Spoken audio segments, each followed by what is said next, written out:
Վերջին մեկ շաբաթում Տավուշի մարզում դպրոցահասակ երեխաների միջև 2 ծեծկռտուքի աղմկահարույց դեպք է եղել։ Վերջին դեպքը դեկտեմբերի 5-ին Իջևանում է տեղի ունեցել։ 10 տարեկան 2 երեխա վնասել են իրենց համադասարանցուն։ Դեպքերի հետքերով գնացել է իմ գործընկեր Սեդա Գյուրեխյանը։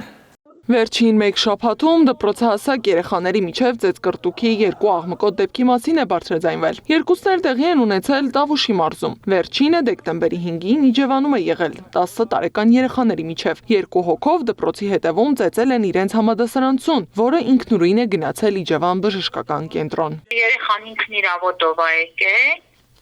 Մի տղամարդ էս հիվանդանոցի դիմացից ասեց, հետը ներս մտավ, ասեց երեխեն այս վիճակում է, եկավ լացած, մի քիչ շրթունքի վրա պատրված տեղ կար, շորերը թաց, ասինք ինչ ա եղել ապերջան, ասեց